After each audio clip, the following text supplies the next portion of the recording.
Irish poet and theologian Pádraig Ó Tuama's work centers around themes of language, power, conflict, and religion. He is the author of several books of poetry and prose: Feed the Beast, Daily Prayer with the Corrymeela Community, In the Shelter, Sorry for Your Troubles, and Readings from the Books of Exile. Ó Tuama is also the host of the popular podcast Poetry Unbound, which immerses the listener into one poem every week, and also the author of the collection Poetry Unbound, an expansion on the podcast that offers reflection on 50 powerful poems. Pádraig, we have spent the last couple of months in community reading through In the Shelter and have so appreciated your words and your wisdom and your honesty. So welcome, Pádraig. We are so honored to have you with us today. Thanks very much, Jesse. Nice to be with you all. Hello. I'm in Provincetown at the moment in Massachusetts. So I just went to a poetry reading. I'm on my holidays. We appreciate you taking the time on holiday to join us. And we just can't say enough about how much we were kind of like 2 months reading the book was almost too short because we just wanted to sit with it more and internalize it more. So I'm sure many of us will be going back in the future just to kind of sit on certain pieces. This question actually came from, I was telling you about, I'm at a clergy convocation and one of my clergy friends is a really big fan. And so my friend Matt gave me this question and I thought it was really a good question to start us. So he said, and as we've mentioned in the introduction, Pádraig, you are Irish theologian, poet, conflict mediator, and a gay man. And at first glance, some of those might seem a little contradictory. And I'm just wondering, we're wondering, how do you sit with the ambiguity of all those different identities that don't always seem like they might go together to just someone passing by? Well, I suppose everybody's got those, don't we? Like everybody, got things, and all of our identities always go with each other. It's the story, the problems are the stories we say that those things are problems with each other, rather than being the one who's holding those stories in yourself. So, to my mind, language is at the heart of everything I do. So, whether it's conflict work and I don't do too much conflict work anymore. I did it for 20 years, and that was enough. Poetry or broadcasting or explorations about the questions of theology, all of those things they all, to my mind, they all flow into each other seamlessly. The question as to the sexuality, I mean, that's really a question. That's a question for heterosexuals to answer as to why they've made it so difficult for people like me to feel safe. So that's really their question to answer rather than mine. Yeah, I hear what you're. I've as a female clergy, I've kind of had to walk through that too. As like sometimes to so many people, they seem contradictory. Like you can't hold those two things, and to really come to recognize that it's not my issue. That's what I am. So it's for other people to kind of figure out where does that fit for them. Yeah. Saying hello feels very welcoming and non-threatening, and you say this phrase throughout the book. Hello to uncomfortable, hello to questions, hello to temptation, hello to being wrong. How did you come up with this idea of kind of infusing this word of saying hello throughout the book? And does this come from an emotional, physical, spiritual reflection? How does it shape you? It really did come from a reading of the end of the Gospel of John, where Jesus of Nazareth appears in this room. It's a fantastical story, really. The disciples are in the upper room and the doors are closed because of the Jews, it says. They're Jews. So like, of whom are they frightened? And it wasn't the Jews that put Jesus to death, it was the Romans. So there was this fascinating, complicated story of fear and emerging sectarianism that you see there. And then it says simply Jesus was among them, and he says to them in translations in English are typically peace be with you, which would be salam or salam alaikum in Arabic, and something similar to shalom, something in Aramaic, the language that he would have spoken, something like that. And that's just hello. I mean, it's a deep blessing, but it is also hello. And when I heard that, I was in Taizé in that monastery in France, and when I heard that, I thought there was something so interesting about elevating a simple greeting into a room of complex fear. And certainly the room that the disciples are in is a room of complex fear, fear of themselves, fear of death, fear of strangeness, fear of the unknown, fear of all of that, I'm not a literalist. I mean, I don't read the Gospels on any level where I'm trying to explain the forensic or scientific truth. That's not my interest. I'm interested in the literary value. So even if John made that up, it's still a very interesting thing to make up, and it struck me as something worthwhile considering. And for a long time, I've been interested in languages all my life, and so I've been making lists of languages and their various greetings. And so I knew that in one of the Papua New Guinean languages, there wasn't a formal greeting, but you simply said, "You are here," and the reply to that was, "Yes, I am." And in Zulu, it's Sawubona, which is "I see you." In Irish, it's inhabit, which is "God be with you." And the reply to that is "God and Mary be with you." And then you can reply to that as well, "God, Mary, and St. Patrick be with you." kind of keep on adding a little litany in a sense. So I've just been interested in all these different ways of greeting. And so I began to think about what it would be like to think about greetings as some kind of practice coming from the inner life. And I am fundamentally a poet. So whatever I do in prose, it's always written through, in a certain sense, like an essayistic poem.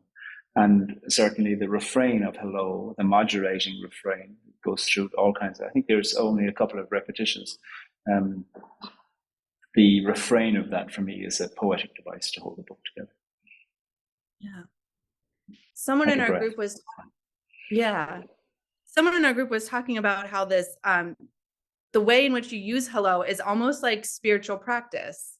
And I wonder if maybe have you ever thought of that? Like, do you have any thoughts on that? Oh, I mean, that's explicitly it. Yeah. Yeah. It's, yeah. I mean, the final part in the original ending, because, the 2020 version that came out has an extra chapter, but the final part is about the hellos that I'm saying that morning. And then in the newer version, it's about the hellos that I have to say all that day in 2020 when I was writing it. COVID and Glenn had died and so much had changed. So yeah, I mean, for me, it's about a living practice, and I suppose part of living is the breathing life, and the breathing life is the spiritual life, and what is it that contributes to the quality of breathing, not suffocation. And so for me, hello is an intellectual practice.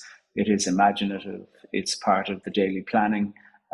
It is part of everything to do it. Yeah, and for me, it's really like this awareness. Hello to the positive, right? And sometimes the really uncomfortable. Hello to the uncomfortable. And just totally. naming what is so Totally. And beautiful. hello to what will upset me that I don't know yet. Hello to what will infuriate me. Hello to how I might infuriate someone else. Hello to the shame that might come from that. It's those kinds of things. It's easy to say hello to the things that I know are going to happen, and they happen, and I know they're going to be lovely or unpleasant or whatever. Those are relatively straightforward. The point is for me, with the hello, it is to develop an inner sense of greeting. You are here. I see you. Yes, I am. I see you too. The point is to develop something that can look at those things. I'm just taking. I mean, Rumi has a poem about flinging open the doors to the guest house and welcoming people. Joy Harjo has a poem about praise the rain. You find I'm just copying and echoing other people, I suppose, over millennia of poetry and language to think about what it might be to see what happens in a day. Annie Dillard, the great American writer, says, how we live a day is, of course, how we live a life. And the question as to how I respond to the predictable or unpredictable things of a day is of interest to me. Do you find yourself, is it, it sounds as if it's an intentional practice, but I'm also wondering, do you find yourself throughout the day even caught up in a moment or something that's happening and you're saying hello to it? Well, yeah. Actually, I wrote the book in the shelter and I wanted the title to be Hello. But the first publishers, they were in London. They're great people. They weren't sure it would work as a title. So that's when we went with In the Shelter. But the book was well written and well edited by the time we changed the title. It was just called Hello for a very long time. And yeah, so I don't do that because of the book. I wrote the book because I do it, because it's been an interest of mine for a long time. Mm-hmm. The hello also in the chat. Melody, do you just want to share? Yeah, what I really appreciate about the greeting as a practice is I tend to kind of go through my life more with things to do and a direction that's kind of irrelevant to what's actually here. And so greeting what's here, like pausing to even notice what's here, and then saying hello changes everything. Okay.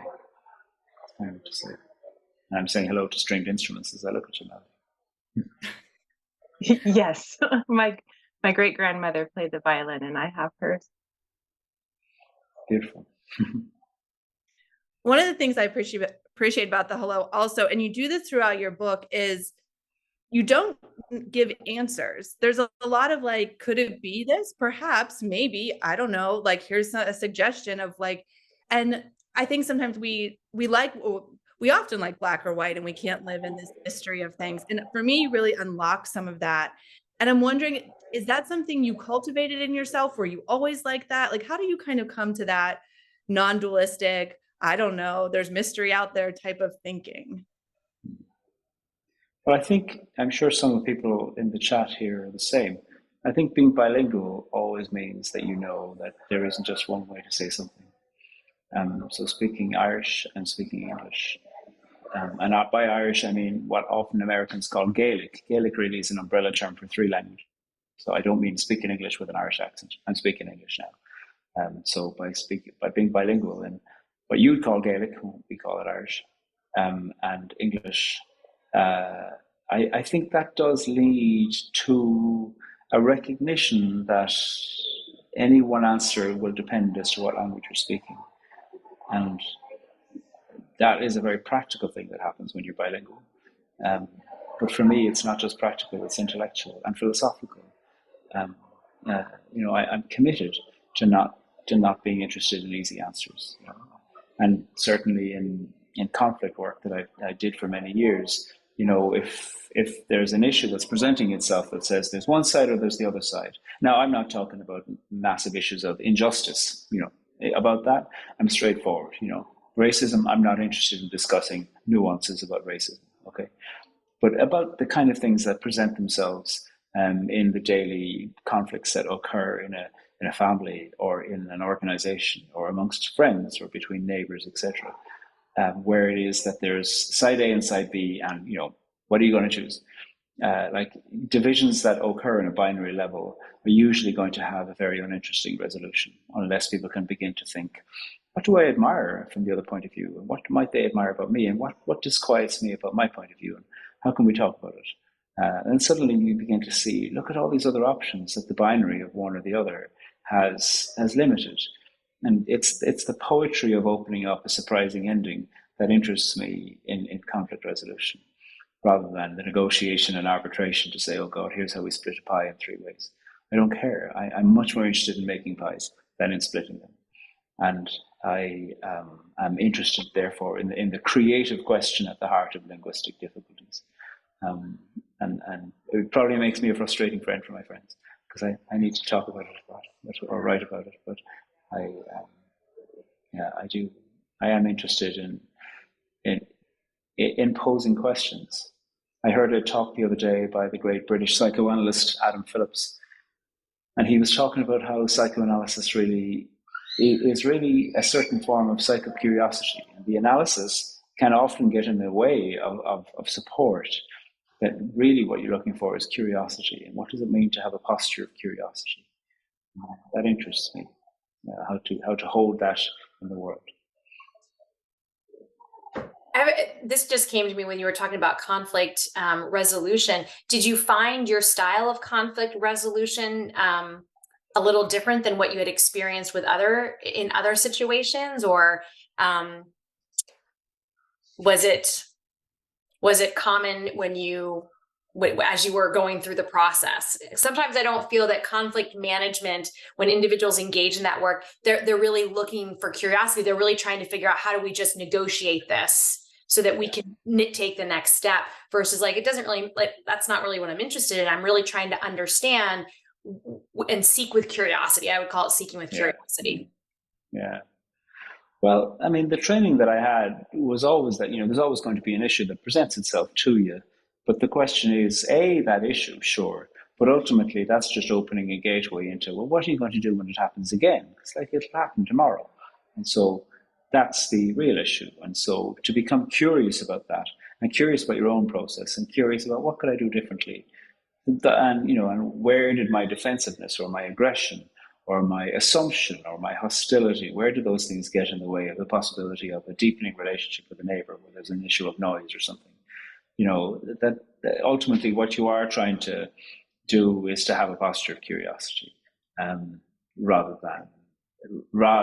of course often what you do need to do is to support people to find a resolution to the issue as it's presenting itself, because that means that stress can come down for the meantime. Go, great, we've got something here, lovely. Now let's think about what's going to happen the next time. Well, what would it be like to be curious?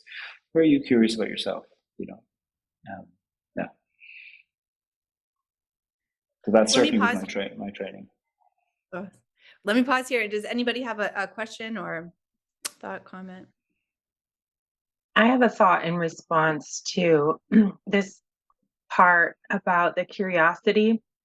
Our schooling and our culture really enforces more the idea that there are answers and that we should know them. And I think that's why your work is so intriguing, because it feels alive in such a different way than the way that we were taught to do.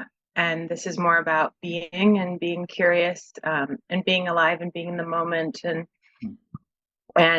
I found myself so frequently disarmed. Like, you're reading, or I listened actually to the audiobook twice. And as I was listening, I felt myself arrive somewhere and be like, how did I get here? And why? This is the space that I would expect to feel tension in, and I don't. Like, you brought us into spaces through language that was so disarming, because it was so contrary to our upbringing, my upbringing of know the right answer, which isn't life-giving at all. You use the word disarming a few times, Melody. I'm curious what you're armed against. Yes, that is me too. I feel what would you say? What's attacking? I'm not sure that the direct answer to your question, but what it brings up for me is that need. I feel myself like a little kid in school, and like I have to know the answer, and that's what's important, is that I get it right and I do it well.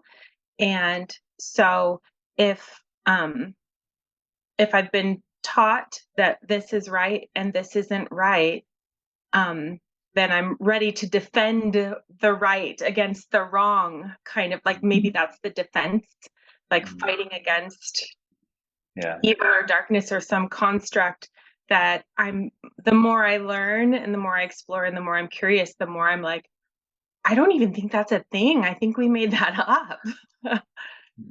Yeah. But I do find myself armored. I know Brené Brown uses that terminology a lot about, instead of being armored, if we can have she says, strong back, soft front, wild heart, so that we can be curious and supported and not feel threatened by ideas or perspectives. But I've grown up feeling threatened. You started out with that passage from John where the disciples were in this complicated experience of fears.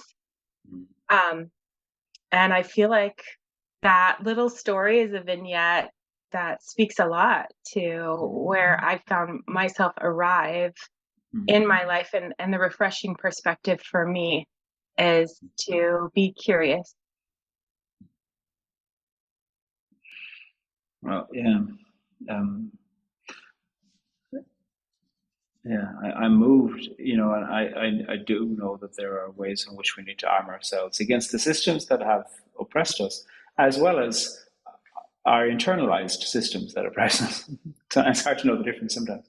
And to find a way where the enemy that I can be to myself, as well as the oppression that, inherited patterns of thinking or patterns of self-hatred, to find a way to be permission giving. I have a gentle voice, and people often tell me that I have a gentle voice, whether in writing or reading. But I mostly write from rage, so that really informs me hugely. Did you have that process of permission giving? Because I feel in your writing, and maybe what Melody's saying, it's almost there is a sense of freedom in it. Did you have to learn how to do that? Was it always something you kind of inhabited, or? Well, I think a bit like us all, Chelsea. There's certain fluencies that I had where other people would go, "My God, how are you free to say that?" And other things where I'd be the one saying that to somebody else. I don't know that anybody has all the freedoms. What happens is you have some, other people have others, and the hope really is that they can set each other free into certain forms of creativity. So I don't think I naturally had that. There's certain things that I suppose I did have, where like, of course you can do it.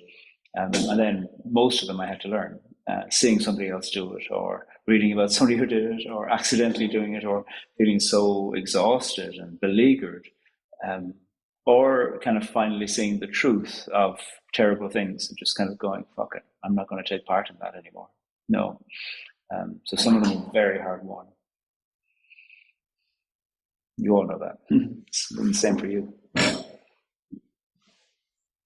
When you say you write from rage, what are you raging against? The machine. That's A reference to that band, but B, a reference to the great Welsh poet, R.S. Thomas, who wrote many poems about the machine. I like, it's easy to just talk about, the system, but all of us, there's oppressions in my own life. Those are possible. I grew up. I'm speaking to in English. I have rage about the systems of colonization and what it is that Britain did to 130 of the 190 jurisdictions of the world. I have genuine. This isn't about English people. It is about the British system and what it did. The absolute changed face of the world as a result of that needs. I'm just one of millions of people, billions, really, who's affected by it, and to continually raise that as a spectre rather than being amused by, watching The Crown or whatever and being charmed by, there's loads of things about England I like. If I lived there, I'd be glad to live there. But still, evil needs to be named where evil was done, and colonization is an evil that has had 500 years of practice. And just because in the last century colonization has begun to crumble in terms of political jurisdiction, that does not mean that therefore the systems that have caused hell are in any way near to crumbling. My God, some of them are being protected. So that's one thing. For instance, that's a nice small thing. Homophobia. I have rage against misogyny, and therefore I direct some of that rage deliberately against myself, because I'm never going to face misogyny. There's so huge things in the world, as well as then ridiculous small old resentments. So, so I don't think that rage is always intelligent, but it's also not always ignorant either. So it has to be learned from. One of the things I think so many of us appreciated was the way in which you kind of reinterpreted, or for me reinterpreted, or exegeticalized scripture, the way that you kind of like broke it apart, put it back together again in a different way. And I'm just wondering, like, how do you view scripture? How does it inform your life, your work? Where does it kind of fit in there? So I've done a few degrees in theology, and so in all of those degrees, I focused on biblical material. So I did a Vatican undergrad, and then I did a master's with the Presbyterians, the Irish Presbyterians, who are very, very conservative, my God. And the master's focused on the application of literary criticism to the gospel texts. So I wrote 9 essays about gospels, and then wrote a long dissertation about the marginalized characters in the Gospel of Mark, and as to whether you can evidence that those interactions influenced the characterization of Jesus of Nazareth in Mark. So I primarily see scripture as art. Some writer and some group of writers, most of whom we don't know, we gather them under composite names, certainly for the Gospels, or with Paul as well, Peter.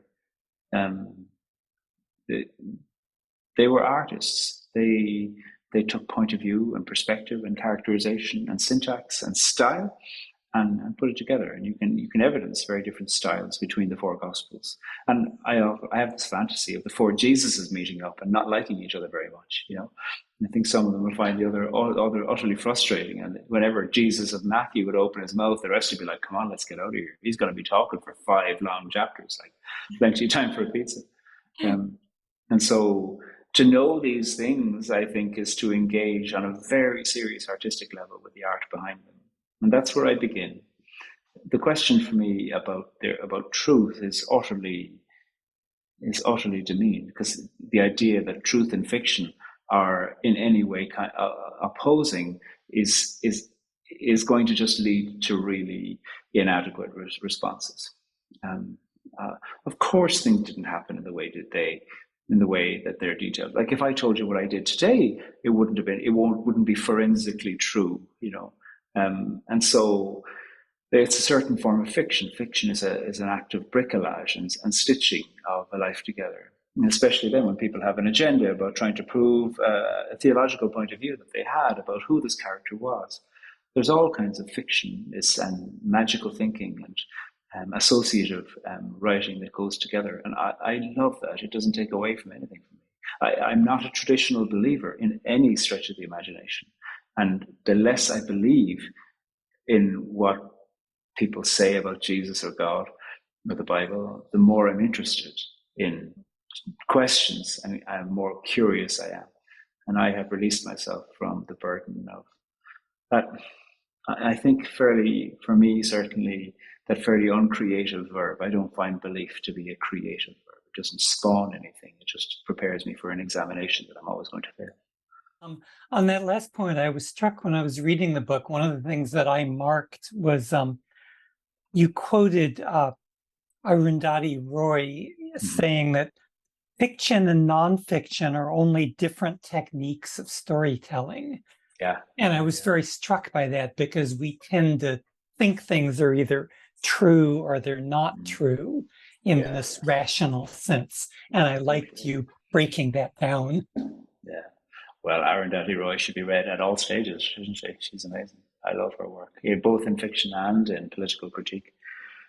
She's a frustrating character. She annoys the left and the right by not having the opinions that she should have. He should not by not being swayed by what she should think, but by saying, "Here's what I think I'm thinking," and being open to changing her mind in public too. I think she's amazing. I mean, I spent so long in very, very conservative religious circles, and you'd hear people say terrible things about gay people when they assumed there were no gay people in the room, or terrible things about, "Oh, that person isn't a believer anymore," or they might say, "Oh, don't have that speaker come to speak at your event because they don't believe in the resurrection the same way that we should," or whatever. And it's so uninteresting to me. I don't find that creative. I don't find it curious or enlightening. Because again, picking back up what you quoted Arundhati Roy say, Robin, the idea that fiction can't be true, we're screwed if it can't, totally screwed. I'm interested. I'm a developmental psychologist, so I'm just, and I know a bit about Ireland because I was, because I have relatives who grew up in Armagh. So in terms of the dual language, was Irish spoken in your home, or did you learn the Gaeltacht, or and also I was wondering in just in terms of your schooling as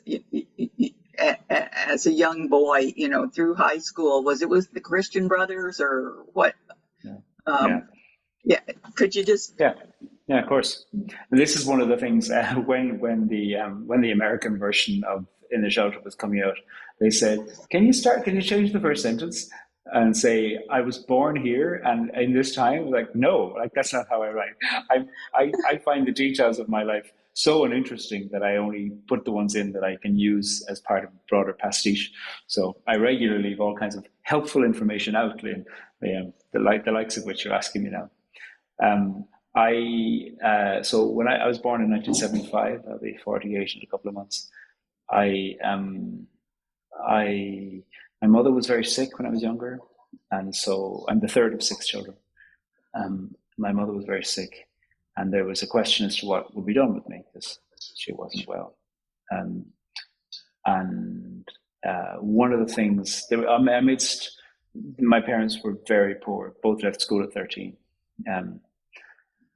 And what was finally decided was that a woman a few doors down, who had no formal role in this way, but that she'd take me in. She took in a bunch of children for 4 or 5 hours a day. So she looked after me for 4 or 5 hours a day. And she spoke no English. She only spoke Irish. She was from Ballynaterrick, which is just past Dingle on the Dingle Peninsula, if you know it. And her husband had a job up in Cork City. We were in Blackrock at the time.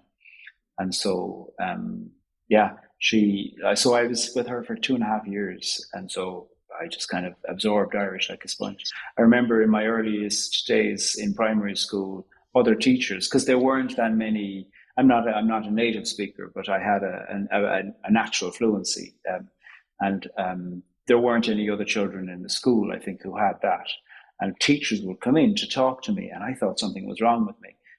When really they've been told, there's a small boy here who sounds like he's from West Kerry, even though he's just from around the corner, because I had learned my Irish from her. And I still, almost 48, I still have idioms of speech in Irish that I never learned them from a book. They just came directly from her. And I just went to the local village schools. I never actually went to a church-run school, even though all the schools had, the local priest on the board. But I never went to. We couldn't have afforded it because some of the ones in Cork were like that, you had to pay a bit. We had no money, so I just went to the local national school and then the local community school. And like I do credit the Irish education system, and it's not because I went to great schools. With being so poetry heavy. Like from the age of 5 to 17, we were reading 2 poems off by heart, one in English, one in Irish, every single week. And you had to have them memorized and pass a test in them, toward the end of the year. So I'm grateful for that literary education. And loads of those poets, I don't think I ever learned a children's poem in my life. Like these were political poems at the age of 6. And loads of the Irish poets were also revolutionaries, and loads of the poems, even going back to the 1700s, those poems had political questions in them, because for anywhere from 500 to 800 years, the regular question in Ireland is, what are the British doing now? Because that's what happens in occupation, that's what happens in colonization. You just need to continually be glick, as we'd say in Irish, clever, to try to figure out. One of the ways that people were clever was to code poetry in order to pass messages on. And so we were learning this at a very young age. It never occurred to me that poetry couldn't be political. Countries all over the world, Palestine, Iran, everywhere, poetry has always been political there. Anybody who thinks that it's only a recent turn of poetry to be political has a luxurious imagination that I don't share. We did talk about that. It might have even been Lynn who brought it up in our last group. I've raised, my youngest is now 15, and I've thought about what poetry have our children been exposed to. And I do remember when they went to a Montessori school for elementary, they did have to memorize poems. They were children's poems, though. It was not, but we've talked about, like, how do we raise kids to be curious about poetry in the world that we live in now? Are they even curious? Do they get exposed to it? Yeah, I don't know. Yeah. And I, to my mind, the question of how do we raise our kids, I'm in the luxurious position of only having hypothetical children. So I have great opinions that I'll never have to bear any consequences or accountabilities for.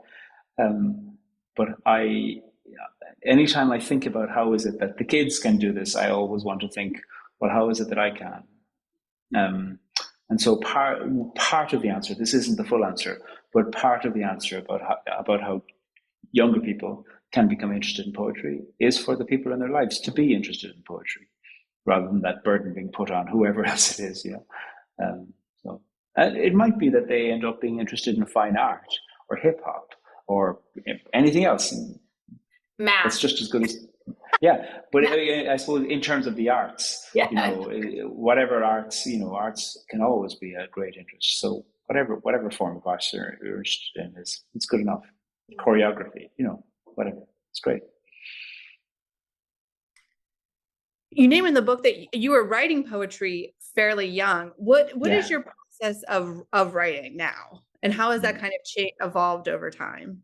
Yeah, well, I started right. The first poem I wrote was when I was 11, a ridiculous poem about a dog. And my older sister found it and edited it for me and then gave it back to me. It never occurred to me to say, where did you find it? Like I'd hidden it somewhere. But I liked being edited because it means that somebody had read it closely and could give me my own voice back. That's ultimately what a good editor does. It's the process of helping somebody tune themselves into their own voice where they might have become a little bit static.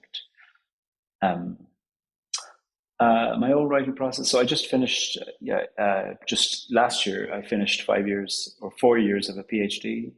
And so that PhD was in poetry, and it was a creative submission.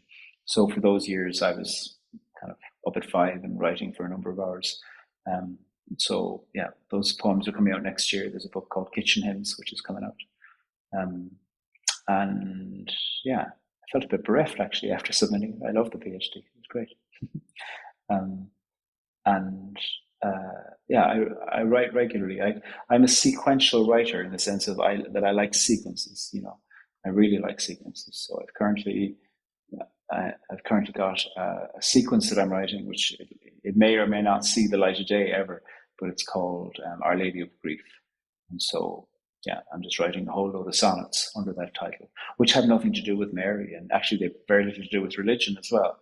It's just using the idea of Our Lady of as a totemic speech act that you find amongst Catholics and Episcopalians, in the same way that other people might carry a stone to the top of a mountain in Scotland or Ireland to make a cairn, or other people might light a candle, or might, some kind of totemic issuance to mark an event that is usually a difficult event.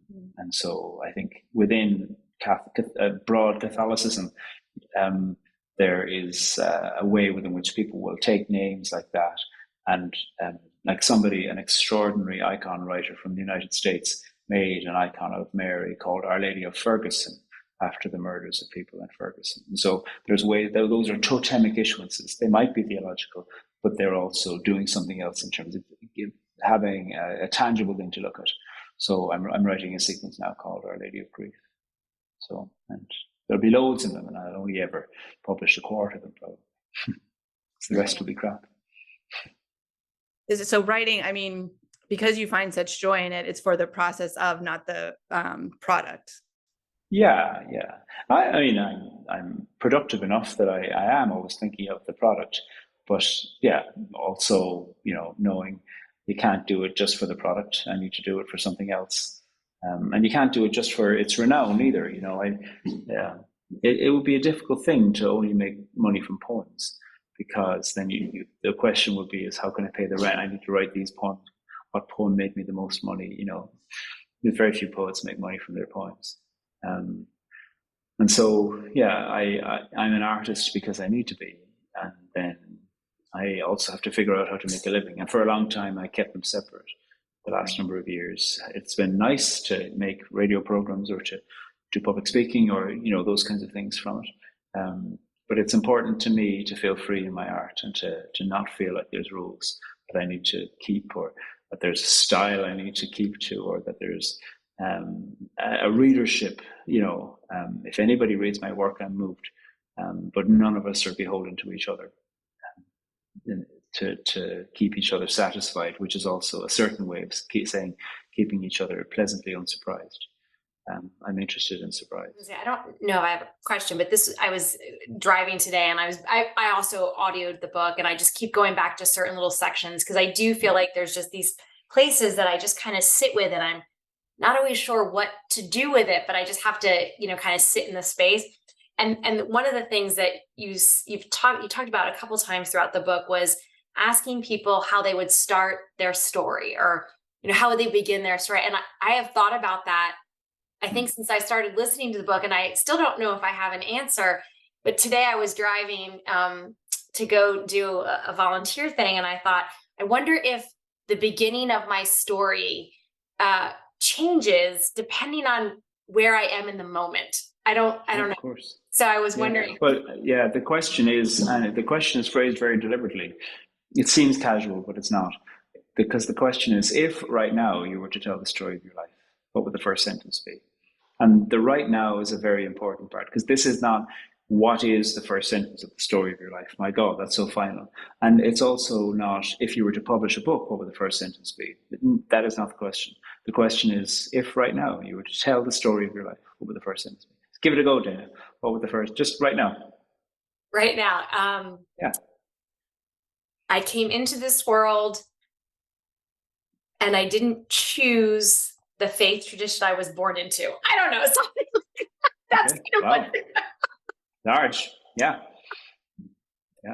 It makes it sound like, as soon as you were born, you were like, I'm not going to be what you are. No, but it was funny because I was thinking, I was writing, and I just kind of, and I thought I would, before I came out of the womb, I was a United Methodist. It was just before I came out of the womb, I was a United Methodist. That's all I was thinking about the other day as I was writing through some of my thoughts and ideas. Anyway, I don't know. That's not great. It's a good one. Yeah. I was born a Methodist to a bunch of Catholics. I really struggle with that offering that question. Why?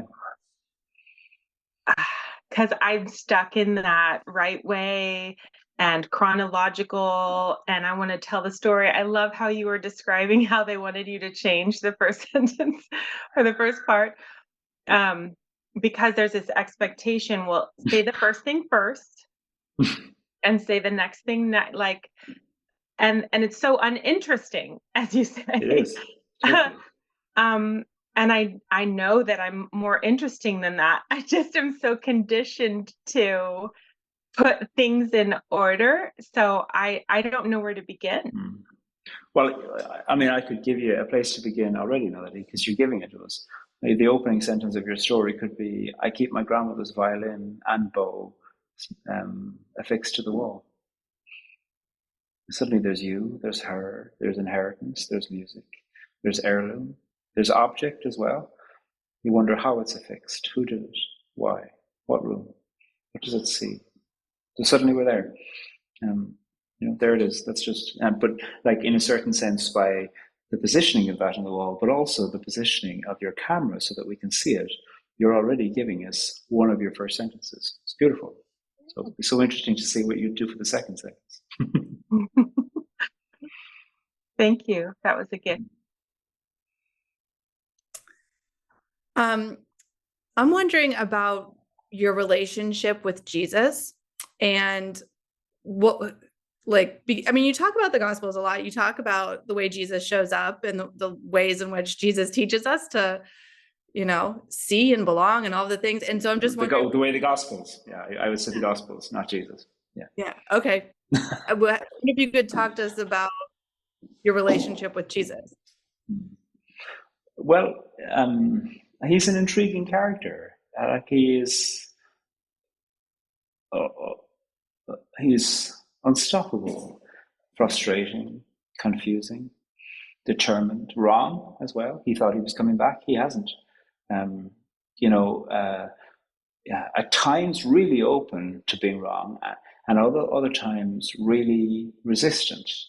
I think he is a curious psychological study.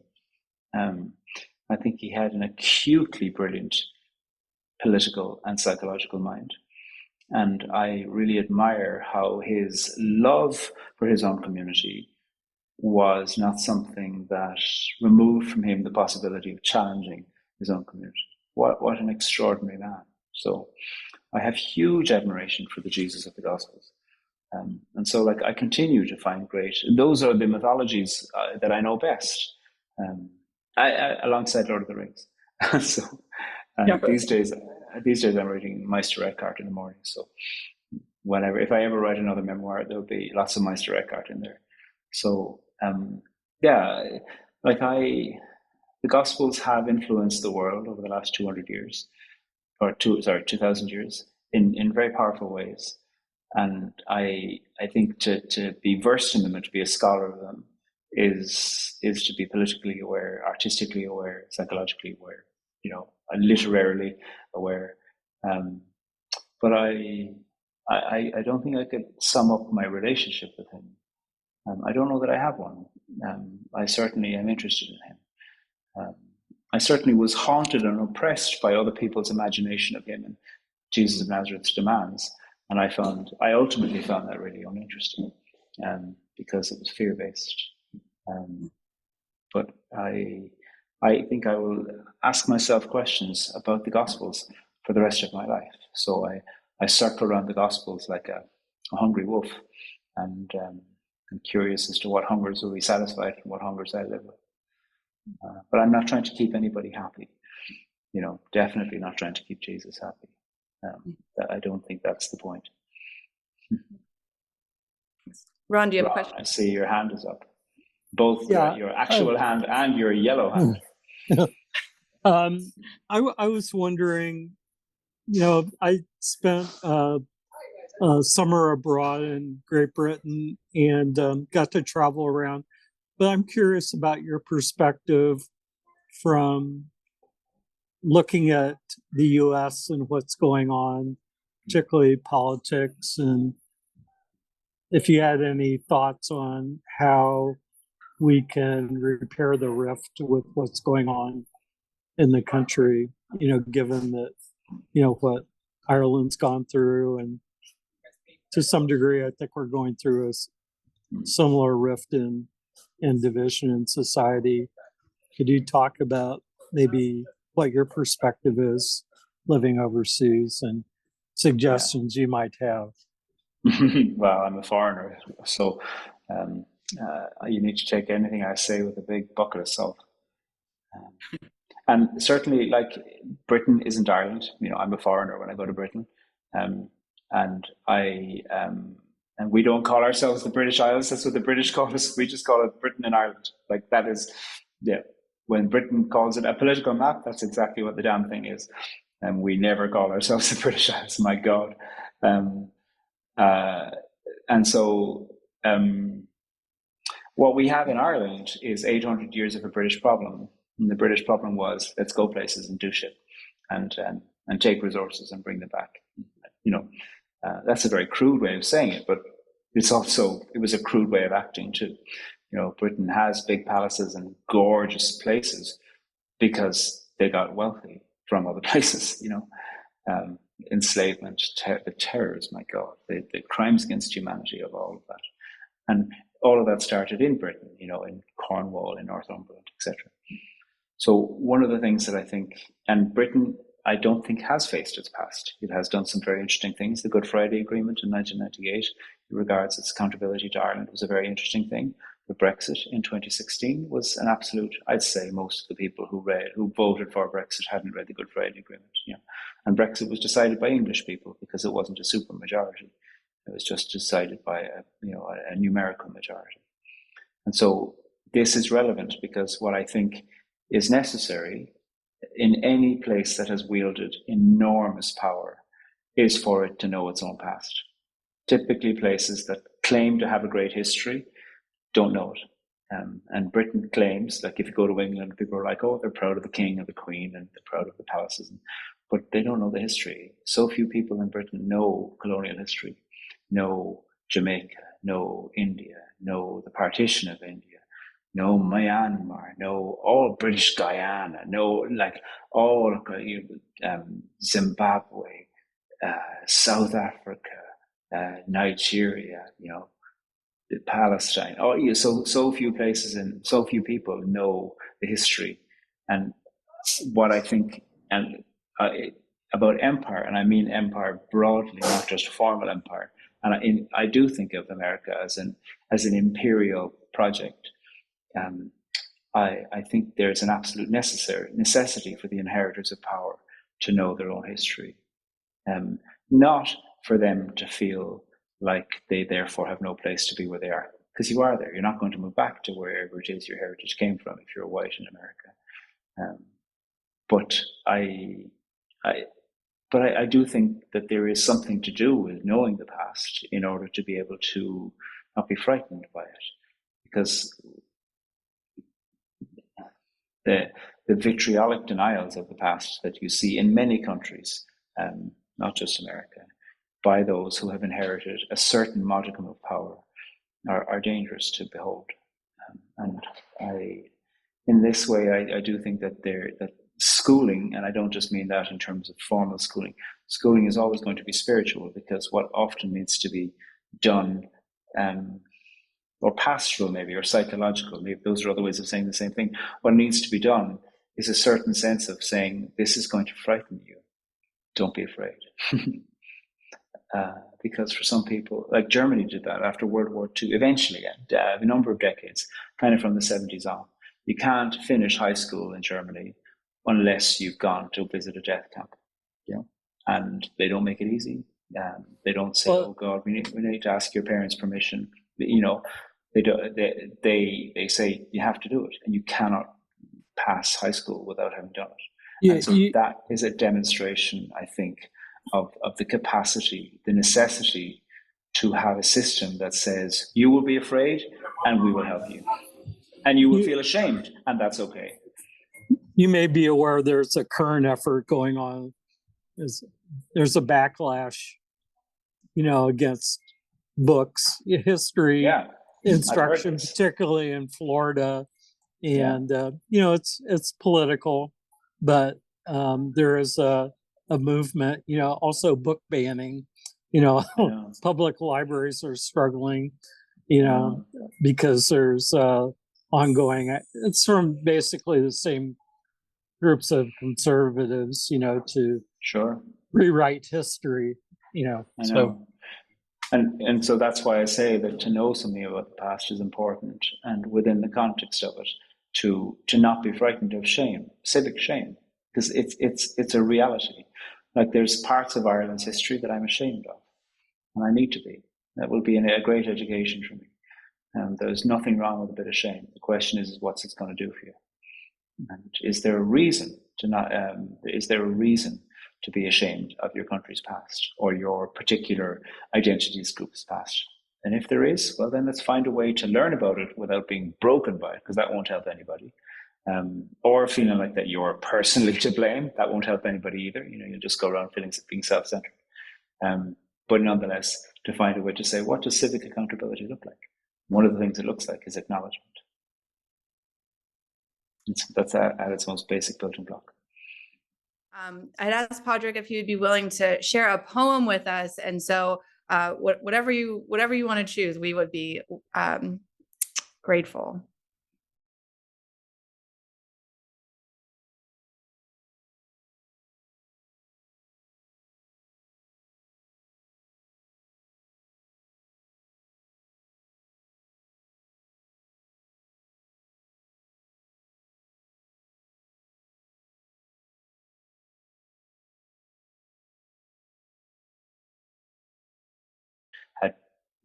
I'd gone to him for these terrible therapies to cure me of being gay. I had to go based on my job. He was only a few feet away from me, and he was whispering, hissing the name Jesus. I'd stopped going to see him. seeing him in that place was amazing. And I had this extraordinary experience where I closed my eyes and I found myself just like that in a cave, an underground cave with soft grey light, and nobody else was there, but there was a rich, pure silence. And I knew that over in the corner somewhere there was water, because I could smell it like a pool, a quiet pool. I could smell it and I could hear its stillness. All of that possibly took a quarter of a second. But there was something powerful about that experience of going there and knowing that this was possible, while this man who had told me I had a devil in me since I was, the first time he told me I had a devil in me, I was 12 or 13. And at that stage I was 20. So he had a diabolical influence on me, to put it mildly. Anyway, it's a very short poem called Abomination. Forgiveness, you can have it if you want it. Most days I practice forgetting the hold you once had on me. Mostly it works. Most days. There's a cave I got to once, while shaky in a corner of your chapel. When I found myself there, I forgot I was in your lair. The cave came to me, and with me. I make my way there from time to time. It comes with no demand. I enter through the gate that has a sign that once said, danger.